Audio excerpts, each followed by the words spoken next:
Is this finally the lightweight electric enduro bike some of us have been waiting for?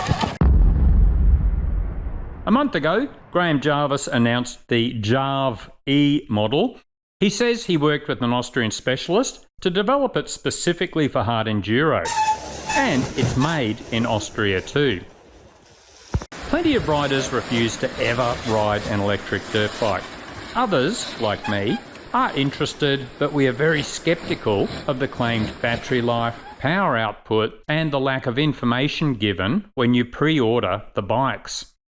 I must admit, I was very critical of the Starkwagen when it was first announced, but when I finally rode it, I was seriously impressed. However, I still thought the battery technology needed a radical leap before these bikes might become mainstream.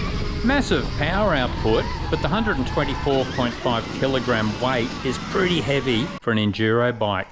The battery life still doesn't match a tank of fuel, and the battery is incredibly expensive and takes time to change over. There's no return to base for a quick battery swap, then keep riding. Now this is where the Jarv-E looks interesting.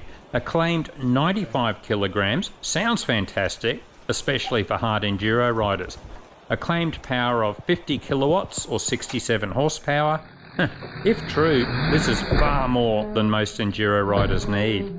A 5.6 kilowatt per hour battery, which they claim will run for 1.5 hours in competition or 3 hours for mixed enduro riding. A 30-second battery swap. This would be great, but how much would that second battery cost? Regenerative braking means you can recharge your battery on long downhills. The price will probably be around 13,000 US. That's 18,500 Australian or 11,000 euro.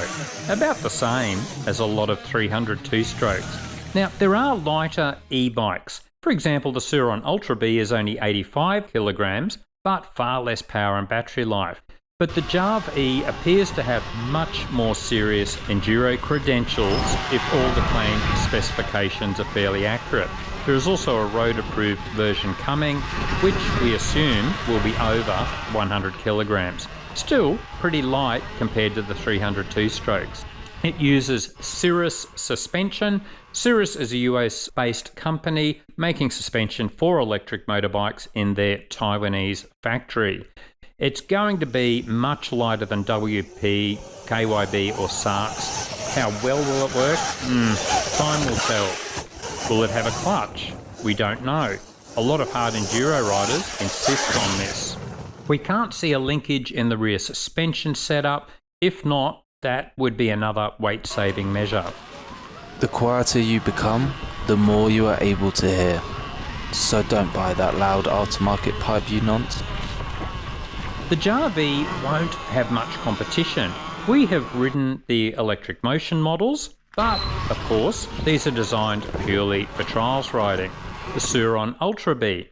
Our Canadian partners rode this and enjoyed it within its limits. Very light at 85 kilograms. It's half the price of the Jarv-E, but of course it's not a serious hard enduro contender. But you can have plenty of fun on tight, difficult trails.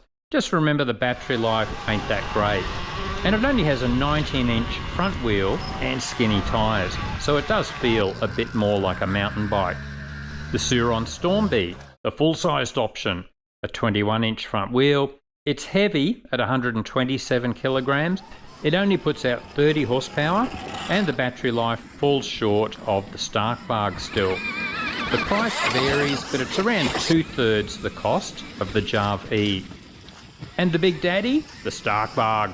We were impressed. See our review. 124.5 kilos for the Enduro model, 60 horsepower with an optional 80 horsepower if you want to kill yourself. Fairly good battery range.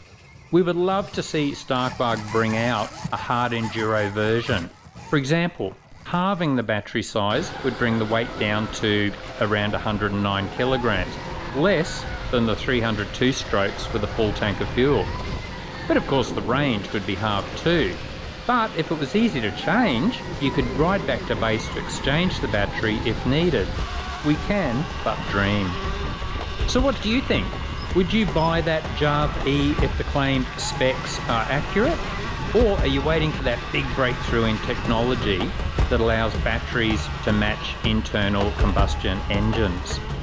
Or would you rather slide down a 50-foot razor on your genitals than be seen riding an electric bike?